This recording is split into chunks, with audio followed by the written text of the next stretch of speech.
Gihugasan ni Jesus ang mga tiil sa iyang mga sumusunod.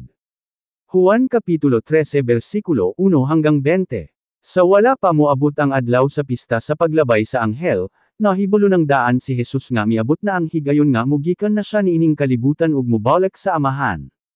Gimahal gayud niya ang iyang mga sumusunod dinhi sa kalibutan, ug hangtod sa katapusan gipakita niya ang iyang pagmahal kanila.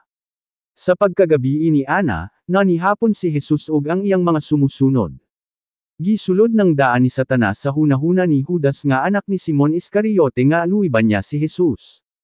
Nahibalo si Jesus nga ang tanan nga gahom gihatag na sa amahan kanya.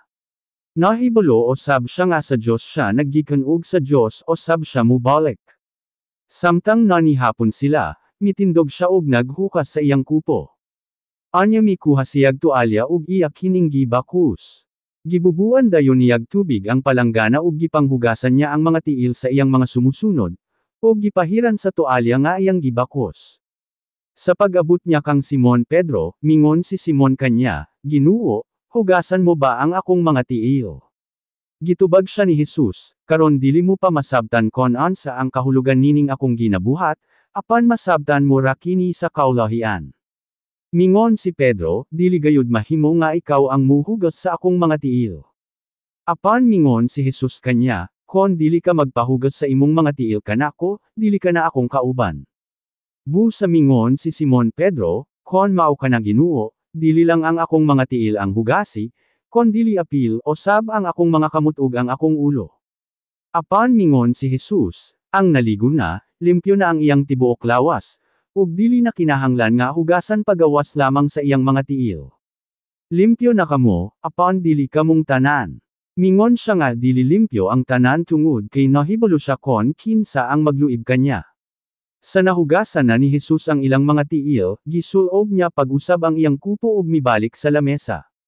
Nangutana siya kanila, nasabtan ba ninyo kon ansa ang kahulugan sa akong gibuhat kaninyo? Gituwag ninyo ako nga magtutudlo og Ginoo, ug gusto ka na, kay ako man gayod ang inyong magtutudlo og Ginoo. Kon ako man gani nga inyong Ginoo ug magtutudlo naghugas sa inyong mga tiil, angayan osab nga maghinugasay kamo sa inyong mga tiil. Gibuhat ko kini isip panig-ingnan aron inyo osab nga sundon. Sa pagkatinuod, sultihan ko kamo nga walay sulugoon nga mulabaw pa sa iyang agalon, ug walay sinugo nga mulabaw pa sa nagsugo kanya. Karon nga nahibaluan na ninyo kini nga mga butang, bulahan kamo kon inyo kining buhaton.